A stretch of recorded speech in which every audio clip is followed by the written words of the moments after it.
방송에서 제공하는 투자 정보는 투자 판단에 대한 조언입니다.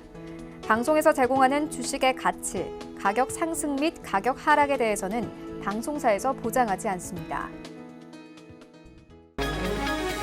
이 시각 헤드라인 뉴스입니다. 이란 대선 직후부터 이란 대통령 당선인과 미국 조 바이든 행정부가 상호 간 회담 의사가 전혀 없다며 날선 신경전을 벌였습니다. 미국의 대이란 제재 유지로 이란산 석유의 시장 복귀가 어려워질 것이란 우려에 국제 유가는 급등했습니다. 비트코인이 중국발 충격 속 자산 가격의 장기 하락 국면을 의미하는 이른바 데스크로스에 진입해 추가 하락이 불가피할 것이란 전망이 나오고 있습니다. 폭락의 마지노선으로 여겨지는 3만 달러 선도 위태로워지고 있습니다. 우리나라 금융시장이 대내외 충격에 얼마나 취약한지를 보여주는 금융 취약성 지수가 2008년 금융위기 수준으로 높아졌습니다. 최악의 시나리오를 가정하면 은행 등 금융기관들은 23조 원가량의 대출액을 돌려받지 못해 자본 비율이 악화될 것으로 예측됐습니다. 대웅제약의 자체 개발 보툴리늄 톡신제제 나보타와 위식도 역류질환 치료제 팩스프라잔을 선봉으로 중국 의약품 시장 공략에 나섰습니다. 지난해 9월 미간주름 개선에 대한 환자 모집을 완료하고 순항 중으로 대웅제약은 올해 안에 임상 3상을 완료하고 신약 허가 심사 신청서를 제출할 계획입니다. 네, 시청자 여러분 안녕하십니까? 오늘장 내일장 출발합니다. 시정입니다. 전날과 우리 증시가 아주 다른 모습을 보여주고 있습니다. 어제까지만 해도 연준 의원의 매파적인 발언에 미 증시와 우리 증시 모두 하락을 했었는데요. 오늘은 상승 흐름을 보여주고 있으면서 하루 만에 또 다른 모습을 보여주고 있습니다. 오늘 코스피가 좀 더 강한 흐름 보여주고 있는데요. 현재 0.77% 상승으로 항상 강한 흐름 보여주고 있고요. 장 초반부터 상승세 이만큼 유지를 해주고 있고 오늘 현대차를 필두로 한 완성체 업체들의 상승세가 두각이 되고 있습니다. 반면에 원자재 가격 급등과 원유 가격 하락, 비트코인 하락 등은 시장에 악영향을 주고 있는데요. 하나씩 저희와 함께 체크해 보시기 바라겠습니다. 아래 전화번호 02-3153-2611 또는 2612번으로 전화 주셔도 되고요. 100원의 정보 이용료 부과되는 샵 0082번으로 문자 보내주시면 이어서 종목 상담도 도와드리겠습니다.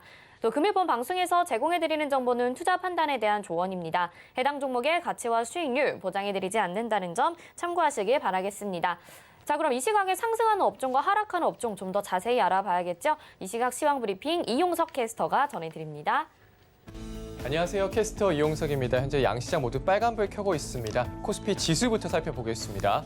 네, 코스피 지수 현재 0.77% 상승한 3,265포인트 나타내고 있습니다. 포인트로는 25포인트 상승입니다. 다음 코스닥 보시죠.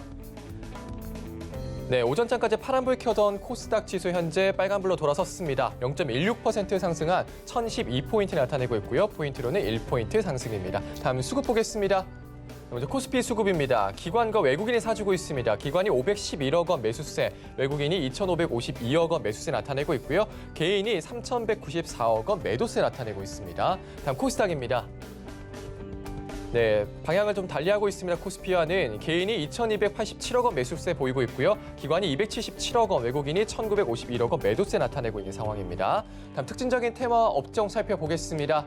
오늘 상승하는 업종 테마로는 철강주, 메타버스 관련주, 자동차주가 있고요. 하락하는 업종 테마로는 남북 경협주, 통신 장비주가 있습니다. 먼저 철강주부터 살펴보겠습니다.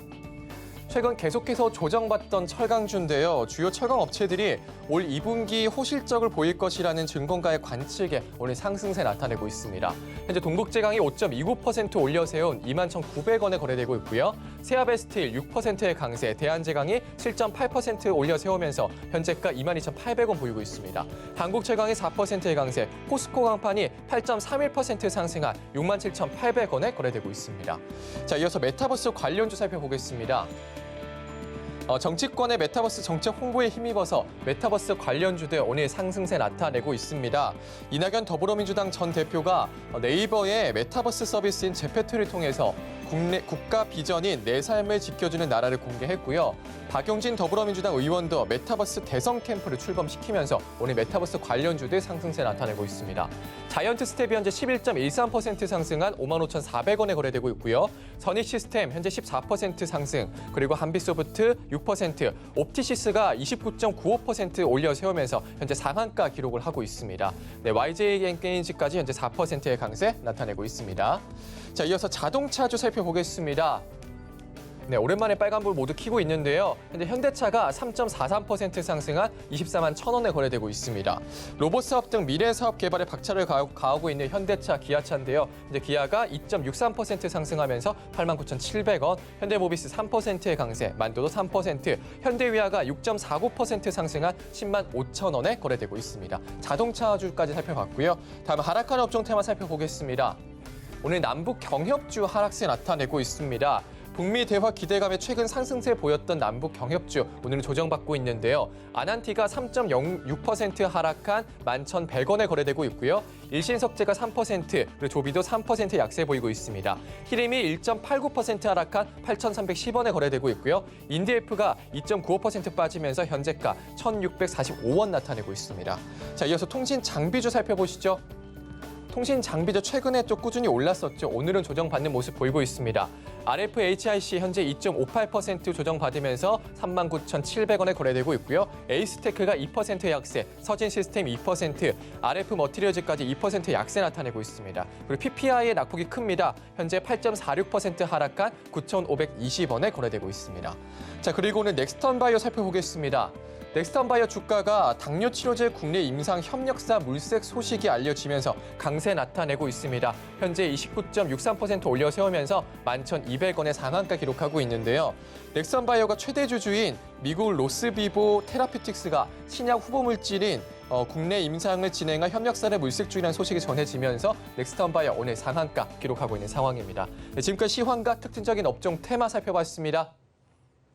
네, 이 시각 시황 브리핑 알아봤습니다. 우리 증시 어제 간밤에 미국 증시를 좀 그대로 따라가는 모습 보여지고 있는데요. 철강주, 경기 민감주들 상승하고 있고 여기에 더해서 성장주인 자동차 업체나 또 메타버스 관련주까지도 상승하는 흐름 오늘 체크해 볼 수가 있었습니다. 그럼 좀 더 자세하게 객장 상황 알아보면서 짚어보도록 하겠습니다. 유한타증권 메가센터 분당점 백인범 과장 전화 연결돼 있습니다. 안녕하십니까? 네, 안녕하십니까? 네, 일단 현재 객장 상황 어떻습니까?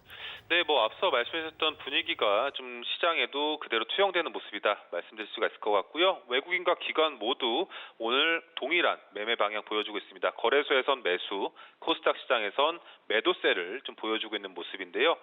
외국인은 오늘 코스피 시장에서 현대차, 기아, 현대모비스 등으로의 매수세가, 그리고 코스닥 시장에선 실리콘웍스, 주성엔지니어링, 차바이오텍에 대한 매수세가 특징적인 모습이었습니다. 기관 같은 경우에도 마찬가지로 코스피 시장에서 현대차, 기아, 만도 등으로에 대한 매수세가, 그리고 코스닥 시장에선 SM, 실리콘웍스, KG ETS 등에 대한 매수세가 특징적인 모습이었다 볼 수 있겠습니다. 네, 오늘 코스피 쪽에서 외국인과 기관의 동반 매수세도 확인해 볼 수가 있는데요. 오늘 시장 한마디 어떻게 정리해 볼 수 있을까요? 네, 오늘장 한마디 좀 경기 민감주 반등으로 좀 정해봤습니다. 오늘 방송상에서도 많이 화두가 되고 있지만 전일 미국 증시와의 이런 유사성이 오늘 시장에서 많이 좀 눈에 띄고 있는 모습인데요. 오늘 특히나 경기 민감주라든가 산업재 등의 섹터의 반등이 상당히 눈에 띄는 모습이다라는 점 다시 한번 보시면 좋을 것 같습니다. 전일 조정 요인 중 하나였던 이 조기 금리 인상 우려감이 반대로 다시금 주요 인사들의 발언 등에 따라서 미국 연준의 이런 완화적인 통화 정책이 다시 한번 유지될 것이다라는 기대감, 그리고 22 총재의 이런 완화적인 통화 정책을 시사하는 발언 등이 일단 미 증시는 물론이고 우리 증시에도 좀 긍정적인 영향을 주고 있는 모습입니다. 일단 이런 금리 인상 관련 우려감이 다시 한번 사그라들면서 기대감이 다시 한번 좀 올고 있는 모습인데 오늘 시장 같은 경우에 그간 조정을 받았었던 업종의 반등, 그리고 또 반대로 상승했던 업종은 일부 쉬어가는, 그러니까 일종의 순환매격 흐름 속에서 오늘 우리 증시 자동차, 철강, 화학, 정유업종 등의 반등세가 좀 눈에 띄고 있는 모습입니다. 일단 이 같은 흐름은 오늘 코스피 지수가 코스닥 지수 대비해서 상대적으로 지수 상승이 조금 더 크게 나오는 모습이 이러한 요인도 당연히 있다라는 점으로 해석을 해보시면 좋을 것 같고요. 일단 오늘 여러 업종 내 상승이 눈에 띄고 있는 상황이지만 자동차 업종 같은 경우에 좀 계속 관심을 기울여 볼 만한 업종이다라는 점을 오늘 시장에서 다시 보여주고 있다라고 보시면 좋겠습니다. 이 현대차 그룹주들을 비롯해서 이 자동차주들의 반등세, 특히 오늘 같은 경우 현대차 그룹의 이 보스턴 다이내믹스 인수 완료 소식 등과 더불어서 이 한온 시스템 매각전이 본격화되고 있다라는 점, 또 거기에 이 차량용 반도체 공급 부족 현상이 좀 단기간에 좀 마무리될 것이다라는 전망, 그리고 또 이번 달 국내에서 좀 종료 예정이던 이 승용차 개별 소비세 30% 인하 정책이 다시금 연말까지 연장될 것으로 더해지면서 이 자동차 업종의 상승을 좀 이끌고 있다라고 보시면 좋을 것 같고요. 이 같은 요인 등의 현대 위아 등을 필두로 현대차, 기아, 현대모비스 등의 주가 강세가 나타나면서 향후에도 관심을 계속 기울여 봐야 되실 거다라고 보시면 좋을 것 같고요. 그리고 이 한온 시스템 매각전은 오히려 자동차 부품줄에 대한 밸류에이션 재산정, 그리고 현대위아가 이 한온 시스템 관련한 이슈와 더불어서 좀 수혜를 볼 만한 종목으로 시장에서는 인식을 하고 있다는 점 참고로 좀 알아두시면 좋겠다 말씀드리겠습니다. 네, 완화적 통화 정책 발언에 따라서 시장이 좀 긍정적으로 작용을 하고 있고 오늘 무엇보다 자동차 업종에 대해서 좀 더 자세하게 짚어봐 주셨습니다. 다행인 점은 이 차량용 반도체 문제가 조금 시기가 좀 당겨져서 해결될 수 있다라는 점까지 긍정적으로 해석해 볼 만한데요. 앞으로 좀 더 주의 깊게 봐야 될 것 같습니다. 오늘 말씀 여기까지 듣겠습니다. 고맙습니다. 네, 감사합니다. 네, 이 시각 객장의 백인범 과장이었습니다. 이어서 도너 리포트로 이어집니다.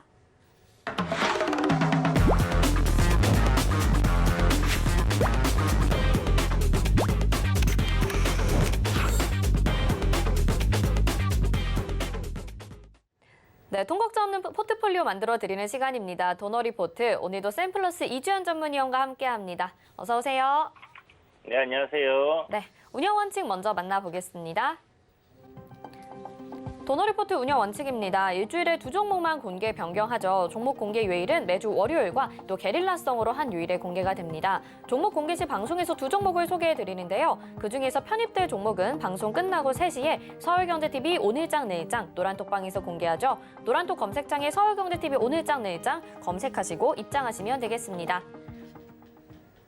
네, 지금까지 누적 수익률 만나보시죠. 도너 리포트 총 누적 수익률 491.5% 기록을 하고 있습니다. 최근의 종목들 확인하시면요. 덱스터, 오스템, 네이버, SNK, SM라이프 디자인 모두 좋은 수익률 보여줬고요. 덱스터가 15.9%, 네이버가 17.7%, SNK가 15.2% 기록했습니다. 다음 종목들 보시면요. TS 인베스트먼트 24.2%나 목표가 달성했고요. 우성사료가 16.6%, IHQ가 12.5%에서 포트 제외됐었고 보성파워텍, M게임도 10% 이상으로 목표가 달성을 했습니다. 보령제약이 12.9%, 대성파인텍이 12.4%, SM라이프 디자인이 23.5% 수익 내줬었고요. HMM 20.2% 수익 내주면서 포트 제외됐었죠. 네, 현대코퍼레이션 0.5% 수익 구간에서 포트 제외됐고 신성 델타테크가 15% 수익 내줬습니다. 한전산업 4.1% 수익 구간에서 포트 제외시켰고요. 나머지 종목들도 보겠습니다.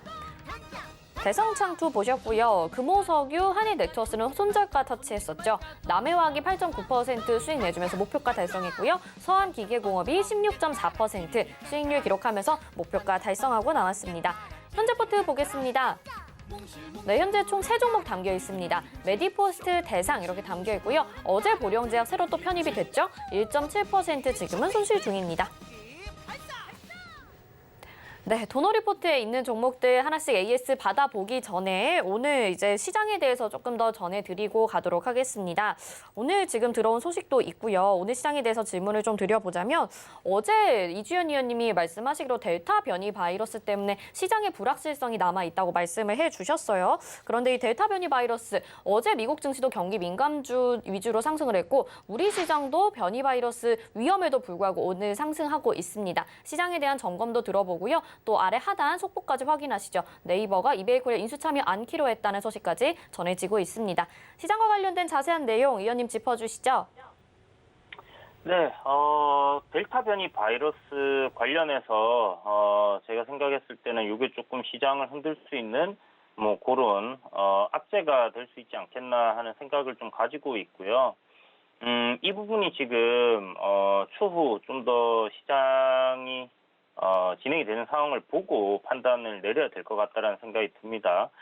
현재까지는 어저께 이제 미 증시 다시 반등해내면서 초세대 하단에서 이제 되돌리는 흐름이 만들어졌는데 추세는 이탈이 안 나왔어요. 그렇기 때문에 뭐 크게 걱정하실 필요는 없었고, 개인적으로 그리고 이제 뭐 가족분들은 제가 수익 나는 종목들 좀 줄여냈는데, 일단 현금 보유하고 있으면 언제든지 또 상승 흐름에 맞는 종목들로 또 포트를 짤 수 있기 때문에 기회를 살릴 수 있다는 점에서 뭐 크게 걱정하실 필요는 없을 것 같다는 생각은 들고요.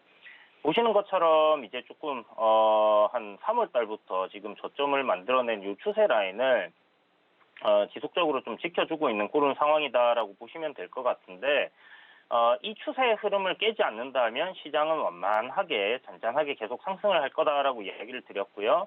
최근에 이제 들어서 5월부터 저점 구간 이렇게 이제 만들어지는 요 라인이 하나 있습니다. 요 구간에서 보시는 것처럼 뭐 이런 식으로 추세를 또 단기적으로 하나 만들어 놓은 부분이 있기 때문에 이 추세대의 흐름대로 조금 진행이 될 가능성이 높지 않겠나라고 보는 부분이고요. 금리적인 금리 인상에 대한 우려감 뭐 이런 거는 사실 1월 달부터 2월 달에도 한번 불거졌고 또 3월 달에도 얘기가 나왔고 4월 달에도 얘기가 나왔습니다. 테이퍼링. 그러니까 이름은 다르게 나오지만 결국은 금리 인상 유동성을 줄일 수 있다라는 그런 이야기거든요. 결국 2월 달에는 뭐 채권 금리가 뭐 급등을 하면서 인플레이션에 대한 우려감이 나왔고 테이퍼링 우려감이 나오고, 그러니까 결국 이름을 조금씩 이제 다르게 얘기를 하면서 이제 그 유동성에 대한 공급에 대한 이 부분이 이제 멈출 수 있다라는 부분에 대한 그런 이야기들을 계속하는 건데요. 결국 우리가 다 알고 있는 악재는 악재가 아니다라고 이야기를 드렸고 내성이 생겼기 때문에 내리면 사도 된다라고 이야기를 계속 드려왔습니다. 그런데 제가 이번 주말, 그러니까 지난주 목요일부터 이 델타 변이 바이러스 이제 언론에 나오기 시작을 했고, 그리고 이번 주말에 좀 기사들이 많이 쏟아졌어요. 그래서 이 부분은 이제 좀 유심히 보고 있었던 부분이 있는데, 금리 인상에 대한 뭐 그런 우려감으로 유럽 증시가 빠졌다고는 생각이 들지 않고요. 아무래도 이 델타 변이 바이러스에 대한 뭐 그런 우려감이 좀 작용을 했다라고 저는 좀 생각을 했었습니다. 그래서 여전히 이 부분에 대해서는 조금 더 체크해봐야 되는 부분이 있지 않겠나라는 생각이 들고요. 오늘 일단 기술적으로는 미 증시 따라서 시장 굉장히 반등이 잘 나오고 있고, 종가에 아마 울선을 올려 세워서 이제 마감을 하게 되면 시장은 앞으로도 계속 괜찮은 흐름이 이어질 거예요. 뭐 내일 정도 수요일 날 뭐 단봉으로 울선 돌파했기 때문에 살짝 눌리는 흐름이 나올 수도 있을 것 같고, 신고가 바로 돌파하는 그런 강한 흐름이 나올 수도 있는데, 뭐 딱히 델타 변이 바이러스에 대한 부분들이 진행이 된다고 하더라도 시장이 그렇게 막 크게 조정을 받거나 하는 부분이 아니라면 걱정하실 필요는 없을 것 같다라는 생각이 듭니다. 일단 뭐 미증시나 유럽 이 선진국들 지수를 좀 한번 보면요. 독일 증시 같은 경우도 지금 상승 추세를 이렇게 만들어 두고 이 추세대 하단에서 어저께 되돌림이 나왔고요. 그래서 이 추세선을 깨지 않는다면 제 생각에는 여기서 뭐 크게 뭐 종목들 정리를 하거나 손절을 하거나 할 필요는 없을 것 같은데, 지금은 일단 현금 보유한 거는 이대로 좀 진행을 해보고, 다우존스 같은 경우도 지금 보시면 큰 트렌드는 계속 유지를 하고 있는 상황이고요. 거기서 이제 뭐 중심 가격대 정도의 이제 하단 구간 이렇게 좀 지켜주고 있는 상황이기 때문에 이 추세 라인을 이탈하지 않는 선에서는 또 괜찮은 흐름이 만들어질 수 있다라고 생각을 하고 있습니다. 그런데 이게 울선 돌파했기 때문에 뭐 바로 치고 올라가는 그런 흐름은 조금 어려울 것 같다는 생각이 들고, 뭐 한 차례 또 눌렸다가 뭐 올린다든지 뭐 그런 흐름들이 좀 만들어질 것 같아요. 나스닥은 신고가 흐름으로 갈 수 있는 그런 모습으로 지금 계속 자리는 만들어 놓고 있기 때문에 뭐 긍정적으로 기술적인 분석에서는 전체적으로 계속 긍정적으로 볼 수 있는 부분입니다. 그런데 약간 이 변이 바이러스에 대한 시장이 조정 나올 수 있다면 조금 선제적인 대응을 하기 위해서 올라갈 때 현금 비중을 조금 확대해 두는 게 좋지 않겠나라는 생각을 하고 있기 때문에, 아마 제가 오늘 매매 동향을 보지 않았는데 개인들이 역시나 팔고 있습니다. 아마 올라갈 때마다 개인들 지금 잘 팔고 있고 내려올 때마다 잘 사고 있는데, 메이저 주체들이 보통 이제 사고 파는 걸 이제 따라서 시장이 움직이기 마련인데, 지금 개인들이 내려갈 때 어느 정도의 비중으로 이렇게 시장에서 이제 매수세가 들어와 주느냐 하는 부분들이 시장이 반등이 나올 수 있다는 척도로 좀 활용이 될 수 있을 것 같아요. 어저께만 해도 거의 뭐 2조 가까이 매수를 했잖아요. 그렇게 이제 좀 생각을 하고, 시장에 접근하는 게 필요하지 않겠나라는 생각이 드는데, 어찌됐든 지금, 제가 생각할 때는, 좀 예상을 할 수 없는 그런, 불확실성이 시장에 조금 존재를 하는 부분이 있다라고 생각을 하고요. 조금은, 보수적으로 생각을 해보고, 이 변이 바이러스의 추이를 한번 지켜보고, 다시 그때 가서 공격적인 매수를 해도 늦지 않겠다라는 생각이 드니까 이런 부분들을 조금 참고해 보시면 나쁘지 않을 것 같다라는 생각이 듭니다. 오늘도 굉장히 좋습니다. 전체적으로 시장 테마주들 위주로 굉장히 강한 흐름을 보여주고 있고, 그동안 제가 여러분들께 듣도 보도 못한 그런 테마가 만들어졌을 때는 좀 지속될 가능성이 높다라고 말씀드렸던 부분인데요. 메타버스라는 이런 테마주들 지금 상승 흐름 괜찮게 나오고 있고, 정부 CBDC 관련주죠. 정부의 중앙은행에서 발행하는 디지털 화폐 관련주들도 오늘 좀 괜찮은 흐름 계속 나오고 있습니다. 그래서 이번 달 시작할 때 제가 한 달 동안 좀 움직일 수 있는 그런 테마주들로 말씀드렸던 부분이었는데, 뭐 오늘 또 괜찮게 올라가고 있고, 그다음에 자동차 관련 섹터들 주유소에서 계속 눈여겨보셔야 된다라고 얘기했는데, 지금 올라오고 있으니까 이제 여기저기서 다 자동차 섹터에 대해서 얘기를 하고 있죠. 바닥권에서 이제, 쉬고 있던 그런 섹터였고, 앞으로도 좀 상승 흐름이 괜찮게 이어질 수 있다는 생각이 듭니다. 전체적으로 지금 보면 시장의 섹터들별로 순환매 계속 한 바퀴씩 이렇게 돌아가는 그림이에요. 그래서, 수소, 전기, 자동차, 친환경 자동차 관련 섹터나 뭐 이런 부분들도 계속 올라가는 흐름이고요. 아마 제 생각에는 이 자동차 섹터들의 상승기가 끝나고 나면 다음 섹터는 아마 신재생 에너지 관련해서 뭐 풍력이라든지 태양열 이런 관련된 섹터들이 또 움직일 가능성이 높지 않겠나라는 생각이 듭니다. 아직까지는 자동차 섹터들 중소형주들 뭐 더 충분히 더 올라가야 된다라고 생각을 하고요. 뭐 일단은 자동차 관련주들 위주로 조금 집중을 해보는 게 좋겠다 이렇게 말씀드리겠습니다. 자, 그럼 이제 동요 리포트 종목들 한번 볼 텐데요. 메디포스트 일단 시장 반등과 함께 그림 굉장히 좋아졌습니다. 지금 조정이 나오고 있던 이 하락에서 보면 이제 저점을 이런 식으로 이제 좀 내리면서 올라왔었는데 오늘 양봉이 나오면서 변곡점이 하나 만들어질 가능성이 좀 상당히 높아진 것 같아요. 그러면 3만 원이란 가격대를 저점으로 잡고 요 구간에서 이제 한번 저점 잡아줬는데 3,500원 이렇게 이제 저점을 올려주면서 이제 파동이 하나 만들어지게 된다 하면 추세 전환을 할 가능성이 조금 높아졌다라고 생각이 들고요. 이 구간에서는 매수 관점으로 한번 접근을 해볼 수 있지 않겠나. 사실 근데 지금 다른 섹터들 강한 섹터들이 많기 때문에 바닥권에서 매수를 하게 됐을 때는 좀 시간적인 여유를 두고 기다리셔야 된다는 부분을 생각을 해두시고요. 조금 느긋하게 좀 저점에서 매수를 한다라고 생각하시는 분들은 뭐 메디포스트 나쁘지 않은 선택이 될 거다라는 생각이 드니까 참고해 보시면 좋을 것 같습니다. 자, 그리고 이제 대상인데요.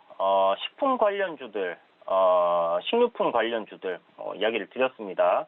어저께 이제 주유소에서도 제가 간단하게 또 설명을 드렸는데 이 인플레이션이 좀 강하게 발생하는 시점이 보면 주기별로 이렇게 한 번씩 나오는데요.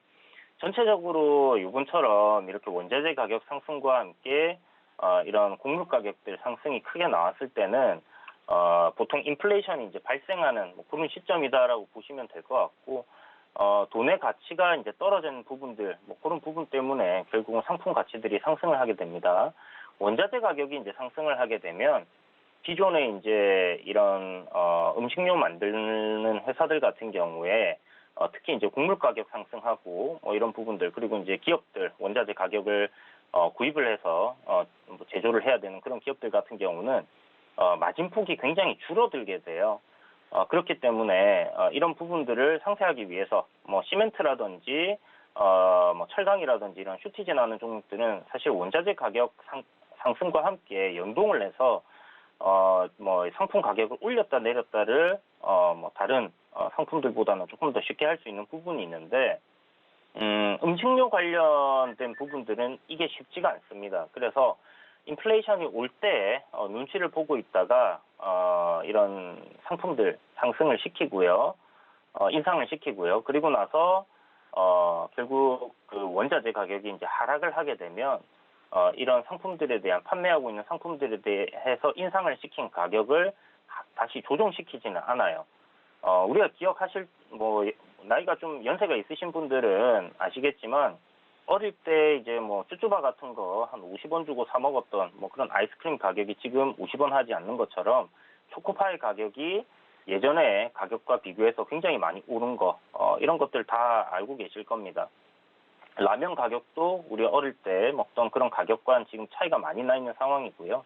그래서 이제 물가 상승과 함께 결국 상품 가격도 올라가게 되고 나중에 이제 이 원자재 가격 즉 대상이라는 종목 같은 경우는 곡물 가격이 되겠죠. 곡물 가격이 하락을 하게 될 경우에는 이 스프레드 마진이 벌어지기 때문에 수익이 극대화될 수 있다 이렇게 생각을 하시면 될 것 같아요. 실적 당연히 좋아질 수밖에 없고 지금 현재 실적도 굉장히 저평가되어 있는 부분인데 이런 부분이 좀 더 격차가 벌어질 가능성이 높다라는 그런 관점으로 생각을 하시면 될 것 같아요.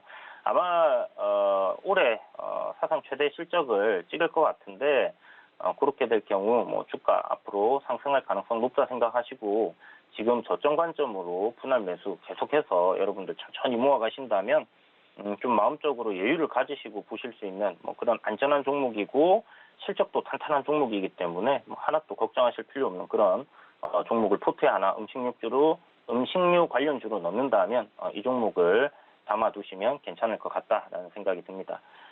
자, 다음 종목은 보령제약이에요. 보령제약 한 두어 번 정도 크게 수익을 줬던 종목인데 어저께 이제 종가에 제가 도노리 포트에 이제 편입을 시켰고 오늘 지금 보시는 것처럼 조정이 좀 나오고 있습니다. 그런데 단기적으로 이 종목이 이제 한번 급등 이후에 급락이 나오고 그리고 그 뒤로 이러한 추세 흐름을 만들어 놓고 지금 파동을 계속 그리면서 상승을 해왔거든요.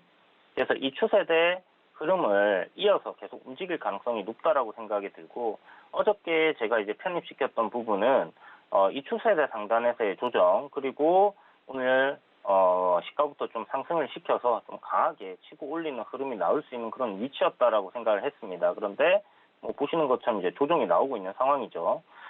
거래량을 보시면 어제보다 거래가 더 줄었어요. 그러니까 매도세가 많이 줄어든 상황에서 지금 적은 물량으로 지금 주가가 빠졌다라고 생각을 하시면 좋을 것 같고요. 내릴 때 매수하고 올라갈 때 매도한다라는 관점에서 볼 때 보령제약 같은 경우는 자회사 두 곳 보령바이오파마하고 바이젠셀 스포 치료제 연내 상장을 준비를 하고 있다라는 그런 이슈가 있습니다. 그래서 그냥 제가 말씀드리는 게 아니라 기사에 다 나와 있는 내용이에요. 그래서 그런 부분 때문에 지금 주가가 뭐 크게 빠지지 않고 있다라고 보시면 좋을 것 같고 보령제약 같은 경우는 뭐 제약바이오들 종목들 중에 보면 사실 실적이 좀 형편없이 안 나오는 종목들도 많은데요. 그렇지 않다라는 거 굉장히 부채 비율도 낮고 영업이익은 꾸준하게 400억대 영업이익을 만들어내고 있는 탄탄한 중견 제약기업이다 이렇게 보시면 될 것 같습니다. 그래서 자회사의 모멘텀도 있고 이번에 아마 보령 바이오파마 같은 경우에 러시아 백신 위탁 생산을 하고 있죠. 그래서 그 부분에 대한 실적이 폭발적으로 좀 증가하는 흐름이 나온다면 실적도 더 개선될 여지가 있다 이렇게 생각을 하시고요.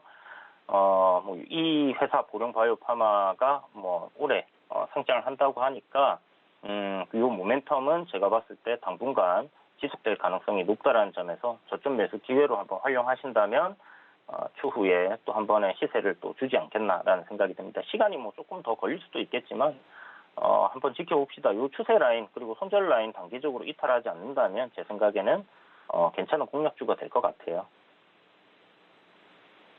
네, 시장 점검도 해주셨고요. 여기에 또 자동차 업종까지 계속 봐야 된다라고 말씀을 덧붙여 주셨습니다. 그리고 현재 포트에 대한 종목들 AS까지 도와드렸는데요. 좀 더 자세한 전략 받아보고 싶으신 분들은 서울경제TV 오늘장 내일장 검색하시면 되겠습니다. 옆에 QR코드 찍고 간편하게 입장 가능하니까요. 들어오셔서 궁금증 문의 남겨주시길 바랄게요. 이주연 의원님 여기서 인사드리겠습니다. 고맙습니다. 네, 감사합니다. 네, 이어서 이슈 칼럼으로 이어집니다.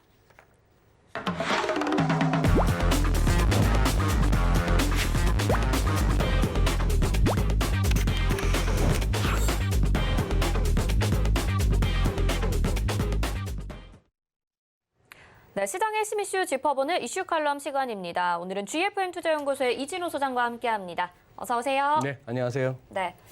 간밤에 뉴욕 증시 상승하면서 또 마감을 했습니다. 그리고 이 금리 인상 우려 때문에 뭐 여행, 항공주 이런 종목들이 하락을 했었는데 다시 좀 반등하는 흐름이 나타났었고요. 네. 그 세인트루이스 연은 총재는 테이퍼링이 준비가 되어야 된다라고 언급을 했는데 시장이 영향을 안 받는 것 같아요. 근데 요즘 들어서 또 타이밍이 좀 다르게 나타난 것 같기도 해서 어떻게 보셨는지 궁금합니다. 네. 그러니까 지금 이제 지난주는 FOMC 여파가 컸죠. 네.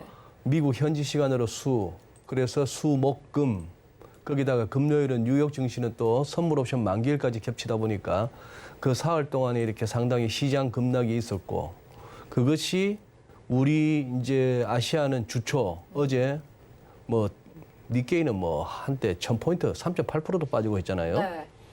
그런 상황 하에서 이제 지금 이제 어제 뉴욕 시장의 급반등 그리고 달러 강세가 주춤하는 거 포인트는 이게 그러면은 사흘 혼란으로 끝났느냐가 이제 궁금한 거 아니에요. 그렇죠. 그죠? 예, 그게 이제 궁금한 겁니다. 니케이 같은 경우에 이렇게 하면서 한 게 3% 빠지고 그 다음날 3% 오르고 또 2% 빠지고 그 다음날 또 2% 오르고 이러면은 빠져요 이거. 빠지는 건가요? 1000에서 네. 1000에서 10% 빠지면은 900. 900이죠. 900 갔다가 10% 오르면 990. 오, 1000이 안 되니까. 네, 그러네요. 네. 거기서 또 뭐 5% 빠졌다가 큰 숫자에서 빠지고 네. 그 빠진 숫자에서 똑같은 퍼센트라 하더라도 뭐 제자리인 줄 알았는데 제자리가 아니에요. 떨어지는 거였네요. 네. 자, 이제 이런 상황 하에서 말씀하신 대로 이제 FOMC 복귀가 좀 필요합니다. 지금 우리가 중점적으로 봤던 거는 그거잖아요. 두 차례 금리 인상이라는 거.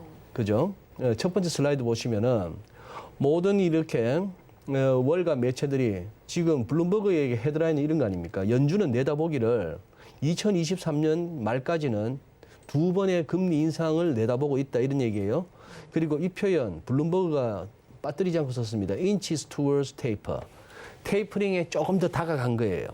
이 점도표에 우리가 시선을 뺏기는 바람에 파월 의장이 말했던 테이퍼링에 대해서 논의하는 것을 논의하기 시작했다. 이런 얘기였습니다. 자, 그리고 지금 월스트리트저널에서 참 재밌는 표현을 제가 하나 봤습니다. 연준은 pencils in earlier interest rate increase니까 조기 금리 인상을 pencil in 했다는 얘기인데 저도 한번 사전을 찾아봤어요.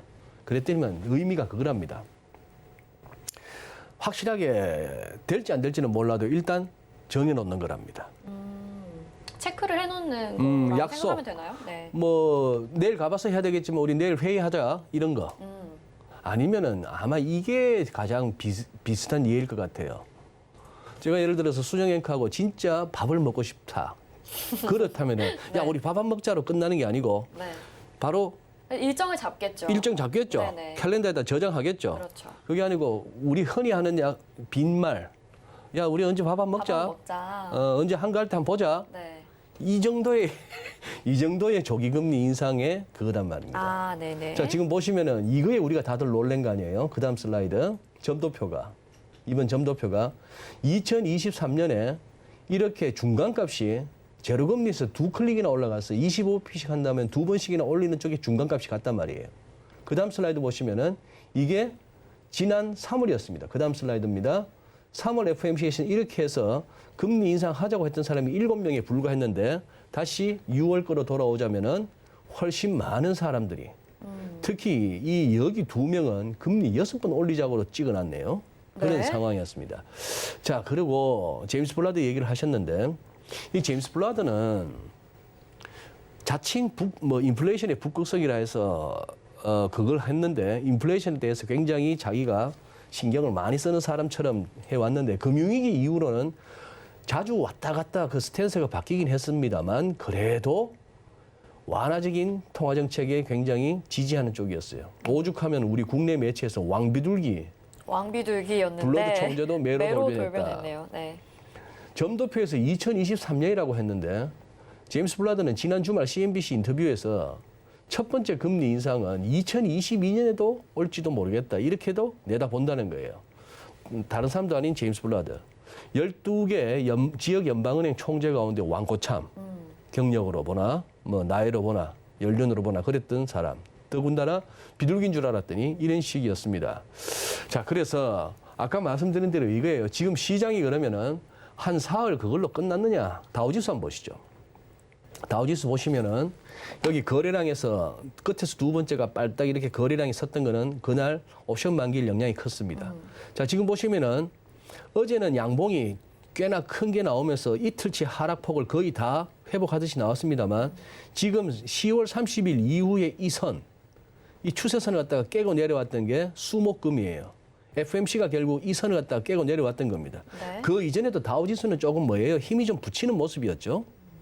그런 상황에서 RSI를 보니까 이 정도 단기 과매도 국면 한번 좀 사보고 싶은 반발 매수가 들어올 만한 그런 상황인데 의외로 이 선은 큽니다. 이 점선, 우상향하는 이 선은 보통 추세선이 아니고 사실 이 선은 팬데믹 이후 그냥 주 추세선이에요. 그렇죠. 이게 깨진 겁니다. 이게 FOMC 때문에 이제 깨진 상황인데 여기서 그러면 사흘 급락 이후에 어제의 반등으로 조정은 끝났다라고 말하기에는 큰 차트로 갈수록 주간이나 월간 같은 큰 차트로 갈수록 아직은 좀 더 봐야 되겠다는 결론이 나옵니다. 주간 차트에서 MACD나 RSI 같은 거 보면 이제 막 매도 신호가 떨어지기 시작하는 거죠. 월간도 보시면 이래요. 월간도 지금 이래서 그렇다면은 또 이제 한번 의미 있게 꺾였으니까 저 같은 경우는 피보나치를 한번 꺼봅니다. 팬데믹 때의 낙폭. 아니 그게 아니고 팬데믹 때의 저점에서부터 우리가 그동안 쑥 달려왔는데 여기서 그럼 조정을 받는다면 최소한의 조정은 31,120 뭐 이런 식의 레벨이 나옵니다. 네. 그러다 보니까 월가 일각에서는 뭐라고 얘기하죠? 한 10% 내지 20%의 조정이 있을 수도 있다 그렇게 얘기하죠. 굉장히 큰 거 아닌가요? 10% 20%면 큰 거죠. 그렇죠. 조정이. 다우 지수 자체가 그런 예, 거니까. 그런 상황이고 우리가 한 5% 정도는 견딥니다만 10% 넘어가면 이제 본격적인 조정 장세라고 보는 거 아니에요. 네. 그런 상황인데 물론 월가에서 조정 온다는 소리만 나오는 건 아닙니다. 거기다가 빅쇼스의 주인공이었던 마이클 버리 같은 친구는 굉장히 겁나는 얘기를 트위터에 막 올리고 있어요. 모든 자산의 붕괴의 어머니 뭐 이런 식의 표현도 하고 있는데 반면에 또 이제 영원한 펌프맨 골드만삭스 같은 경우는 또 뭐라고 얘기하죠? 연내 5천억 달러 정도 더 들어올 거야 증시에. 뭐 그렇죠. 이러면서 또 네. 이제 그거 하기도 합니다. 그런 상황이고 나스닥 보시죠.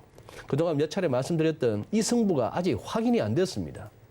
이게 지금 상승 삼각형이냐? 그러면 이거 열면은 많이 간다 그랬고 네. 상승 삼각형이 아니고 세 번째 막히느냐? 그러면 트리플 탑일 가능성도 있고 아니면은 나스닥도 우리 박스피 했다시피 나스닥도 지금 잘못하면 이 노란색으로 음영 처리한 이 고점과 저점 사이에서 지지부진하게 갈 가능성도 없잖아 있는 이제 그런 상황입니다. 이거는 그냥 참고 삼아 우리 시청자 여러분하고 한번 보시죠.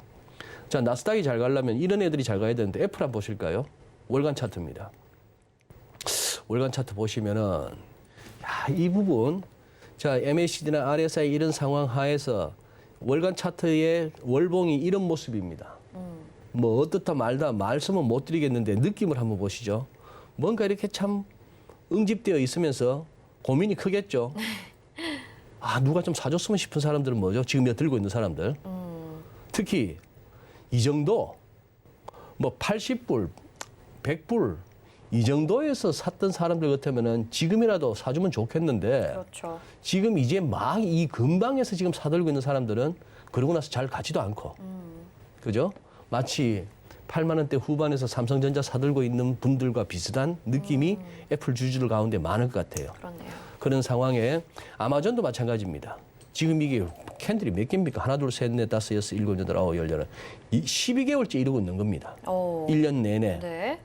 이러고 있는 상황이니까 사실 어떻게 보면은 1년 전이라 하면 작년 6월인데 작년 팬데믹 있고 나서 벌써 3, 4, 5, 6월 달이 그냥 후루룩 다 갔다.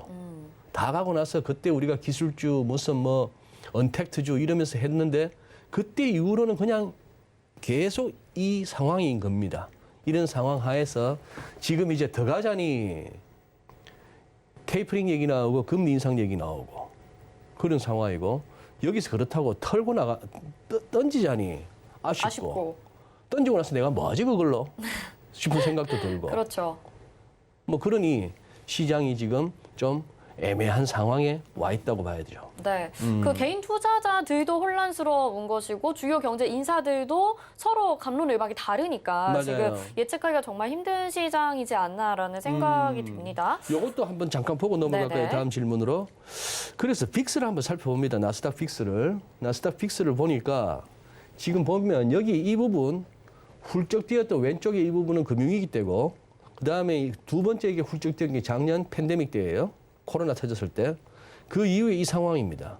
그러니 빅스를 봐서는 증권 시장이 그렇게 증시가 그렇게 긴장하는 건 아니구나. 자, 데일리 조금 보시죠. 그러니 FOMC가 있었던 지난주에는 좀 빅스가 올라오나 했더니만 어제 또 급격히 떨어지면서 아직 쫄지 마. 뭐 이런 분위기가 느껴지는 거죠. 참, 그래서 뭐 결론은 증시는 지금 이 정도의 반발 매수세는 충분히 지난 한 3, 4일 동안의 급락이었으면 이 정도 반발 매수세는 나올 만한 상황인데 여기서 조정이 끝났다 아니다 하는 부분은 판단은 조금은 아직은 유보할 때입니다. 네. 네. 알겠습니다. 조정은 조금 더 지켜봐야 될 것 네. 같고 또 우리 증시에 대해서 이야기를 해보면요. 한국은행이 발표를 했는데 소비자 물가 생산자 물가 지수가 네. 9년 9개월 만에 최고치라고 발표를 했다고 합니다. 맞아요. 여기에 따라서 또 우리 증시에 미칠 영향도 좀 살펴봐야 될 것 같은데요. 어떤 영향들이 있을까요? 글쎄요, 이제 증시에 미칠 영향이라 우선 물가 상황 한번 보시죠. 네. 이게 지금 생산자 물가예요. 생산자 물가 우리나라 이제 전년 대비로도 따지고 전월비로도 따집니다. 전년비 6.4%입니다. 6.4%인데 지난 이게 5월치죠. 4월도 6% 꽤나 이제 높은데 9년 9개월 만에 최고치 이렇게 얘기를 합니다. 그런데 이제 모멘텀 측면에서는 조금 다행인 것은 그래도 4월 달에 1%나 전월비 1%나 올랐던 게 그래도 5월 달에는 0.4%예요. 물론 7개월 연속 상승세 뭐 이렇게 기사에서 나오긴 합니다만 그래도 이게 막대기가 계속해서 전월비 물가가 올라오고 있는 와중에 전달보다도 더 이런 식이라면 좀 굉장히 걱정될 만한 상황이죠. 야, 우리 말이죠. 아마 수정님 이 차트 보시면 놀랄 텐데 우리나라 장기 추이 한번 보실까요? 생산자 물가 지수. 네. 70년대, 80년대에는 말이죠. 생산자 물가 지수가 40%대가 있었고 와, 네. 소비자 물가 지수가 12%, 14% 뭐 이럴 때가 있었습니다. 한때 그 옛날 개그 프로 진짜 캐캐먹은 개그입니다만 연변에서는 저 정도는 돼줘야 인플레입니다. 네. 그런데 지금 이거 2%, 3% 갖고 지금 인플레가 원에 만에 하고 쫄고 있는 거예요. 예? 그거 갖고 그러게요. 지금 다투고 있는 겁니다. 그만큼 어떻게 보면은 금융위기 이후로 제로금리 그리고 낮은 물가 여기에 너무 익숙해졌던 거죠. 어떻게 보면 2000년대 이후에 이 부분 이렇게도 볼 수 있습니다. 돈이 풀린 거는 예나 지금이나 계속 그리고 금융위기 이후로 돈 풀린 건 더 많았는데 이 와중에 이 생산자 물가지수 이런 쪽이 이렇게까지 과거 7, 80년대 대비 낮다는 것은 뭔가 다르게도 생각할 수 있는 거예요. 첫째는 생산성의 향상 내지는 어떤 인터넷 이런 쪽에 그리고 또 하나 중국의 등장 뭐 이런 것들로 볼 수는 있겠습니다만 과거 대비는 그거다. 다만 이제 여기서 이렇게는 볼 수 있어요. 우리 미국도 마찬가지입니다만 지금 FOMC 이후로 나타나는 현상이 단기금리는 오르고 장기금리는 오히려 떨어져요. 묘한 상황. 우리 국내도 지금 그런 상황입니다. 그 전에 먼저 이거 한번 보시죠. 미국 먼저 보시면은 그때 FOMC 있고 나서 어떻게 됐나 하면 2년물 같은 경우는 국채 수익률 금리가 막 올라갑니다. 네. 왜? 아니 2023년에 금리 올리겠다고 하니 그러니 이 정책 금리에 민감할 수밖에 없는 단기물들 올라가는 거예요. 금리가. 그리고 FOMC 당일날은 10년물도 금리가 좀 오르는가 했더니 그 이후에 밀립니다. 어제 물론 다시 반등은 나왔는데 이렇게 돼버리면 어떻게 되겠어요? 소위 말해서 수익률 곡선이 굉장히 평평해지는 겁니다. 그죠? X축 왼쪽에 단기부터 뒤로 갈수록 장기, 그리고 Y축은 거기에 해당하는 수익률, 금리를 갖다 해놓으면 이게 우상향할 수밖에 없잖아요. 단기보다 장기가 금리가 높으니까. 근데 이 상황 하에서 이제 단기가 쑥 올라가고 장기가 좀 낮아지니까 이 기울기가 이랬던 것이 이렇게 좀 완만하게? 완만하게 네. 플래트닝 이런 식인데, 이게 우리는 그냥 예사로 이러고 갑니다만 채권 시장 이쪽에서는 큰 돈이 왔다 갔다 하는 겁니다. 이 수익률 곡선에 배팅하는 돈들이 많아요. 즉 연준을 믿었던 세력들은 이번에 좀 당한 겁니다. 연준을 믿었던 세력들은 어떻게 할까요? 야, 앞으로 3년 동안 금리 인상 없어. 2023년까지도 금리 인상 없어가 3월 달까지의 메시지였습니다. 그러니 어떻게? 단기 국채는 계속 사는 거예요. 네. 단기 국채는 사고 단기 국채를 사면서 장기는 팔고. 장기를 판다는 얘기가 뭡니까? 장기를 판다는 것은 장기를 팔아서 가격이 낮아지니까 수익률이 올라가는 거 아니에요?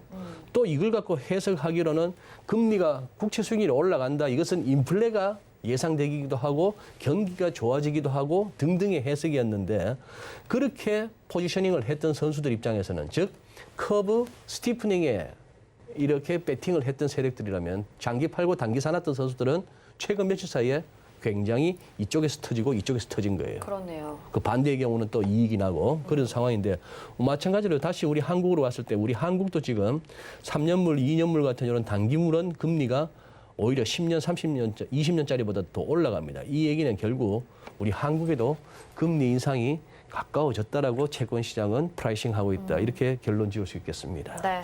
한국도 금리 인상이 가까워지고 있다. 이렇게 정리를 네. 해주셨고요. 삼성전자 아까 이야기를 애플 차트 보면서 언급을 좀 해주셨어요. 근데 어제였죠. 다시 7만 원대로 내려갔잖아요. 오늘은 그래도 또 7만 9천 원 정도에서 또 왔다 갔다 8만 원 하고 왔다 있는데, 갔다 지금 또 네, 기관과 외국이 계속 매도를 하고 있고 그 물량을 개인들이 받아주고 있는 상황이고, 국내 투자자들이 가장 많이 가지고 있는 종목이 아닐까 싶어요. 앞으로 삼성전자 어떻게 될까요? 그래서 지난 주말에 이제 이번 주 방송할 걸 이래저래 준비하면서 수급을 따져보니까 어쨌거나 작년 3월 20일 이후, 작년 3월 19일 날 우리가 지수 저점 찍었고 20일부터 이제 오르기 시작했는데, 네. 3월 20일부터 지난 주말까지 이렇게 한번 해봤더니 진짜 개인이 거래소하고 코스닥 할 것 없이 합하니까 누적 순매수가 100조가 넘어요. 와, 정말 개인들 대단한 것 같은데. 네. 작년에 이렇게 여기저기서 들었던 얘기가 은행 예금 한 1,000조 정도 되는 규모에서 한 10%만 증시로 넘어와도, 근데 벌써 10% 넘어오는 게 그렇죠. 현실화됐어요. 네. 현실화됐는데 그 100조를 갖다가 순매수하는 동안에 삼성전자 비중은 컸을 거고, 그렇죠. 100조를 갖다가 외인과 기관들이 다 팔았습니다. 뭐 거래소 코스닥 할 것 없이. 이 상황 하에서 지금 이제 첫 번째 드는 의문은, 이 빤한 이 벌써 돈이 누구 돈이 얼마가 실려 있고 하는 게 빤한 이 상황에서, 그렇다면은 외국인들이 연준이 저러고 있는 판국에 뭔가 분위기가 싸한 가운데 달러가 막 급하게 올라가고 있는 와중에 뭐 한국 정신이 역시 센가 보다 해서 여기서 그러면 외국인들이 바로 매수로 돌았을 것인가를 자꾸 생각해 보면은 그 부분이 자신이 없는 거예요. 자, 그리고 또 하나 삼성전자 관련해서 너무 우리 많은 투자자분들이 이 종목에 그거 하셨는데 집중을 하고 계셨는데 조금만 기다려서 곧 올라갑니다. 이렇게 말씀드리기도 그렇고, 그냥 한 번만 더 이렇게 좀 이 차트를 한번 보시죠. 이 차트를 한번 보시면은 제가 드리고 싶은 메시지요. 자, 우선은 5일선, 21선, 61선, 121선이 지금 뱀 4마리가 몰려 있습니다. 또아리를 틀고 있습니다. 얽히고 섞였어요. 이동평균선이 막 엉켜 있는 겁니다. 이 8만 원에서. 네. 자, 그런데 이렇게 한번 보십시오. 삼성전자 정도의 종목이라면은 피보나치 리트레이스먼트나 파동을 갖다가 적용해도 저는 된다고 봅니다. 이거는 한두 세력이 만들어낼 수 있는 그림이 아니기 때문에 그런 차원에서, 자, 여기서 2019년 이 고점에서부터 팬데믹까지 이렇게 훅 밀렸을 때 삼성전자가 크게 한번 밀립니다. 6만 원대 한 중반에서부터 이제 4만 2천 원까지 밀리는데, 이러고 나서 이제 돌기 시작했어요. 그래서 저는 일단 돌면은 피보나치를 끄어봅니다. 피보나치를 끄어봤더니 일단 이 정도 낙폭에 대해서 처음에 61.8%를 통과하는 데까지 시간이 좀 걸렸어요. 그러나 자, 이거 이 전고점을 열고 나서부터 이 정도 종목이 되니까 1.618배를 통과하는데 꽤나 시간이 걸렸습니다만 여기서 2.618입니다. 그러니 제가 평소에 이렇게 매주 갖고 와서 이렇게 하는 거 이런 부분들을 좀 신경을 쓰셔야 됩니다. 이때 이 과매수 국면 그리고 적어도 이 크리티컬한 2레벨 여기는 그렇게까지 흥분할 때는 아니었고 이때 거래량 서는 거 보세요. 진짜 선수들은 저기서 많이 털고 나왔습니다. 이 구간 좀 더 오래 시간이 걸릴 것 같습니다. 네. 네. 삼성전자 이야기 나올 때마다 사실 긍정적으로만 해석이 되진 않는 것 같아서 좀 많이 힘드실 것 같은데요. 오늘 전략 잘 챙겨가시길 바랄게요. 네. 오늘 말씀 여기까지 듣겠습니다. 고맙습니다. 네, 감사합니다. 네, GFN투자연구소 이진호 소장과 함께 했습니다. 자, 오늘자 내일장 저희가 준비한 소식 여기까지고요. 잠시 후 마감 임박 60분의 승부에서 여러분의 종목 고민 도와드립니다. 전화번호 02-3153-1611 또는 1612번, 문자는 100원의 정보 이용료 부과됩니다. 샵 0082번으로 종목 상담 접수해 주시길 바랄게요. 또 금일 본 방송에서 제공해드리는 정보는 투자 판단에 대한 조언입니다. 해당 종목의 가치와 수익률 보장해드리지 않는다는 점 참고하시길 바라겠고요. 잠시 후 마감 임박 60분의 승부와 함께 하시죠.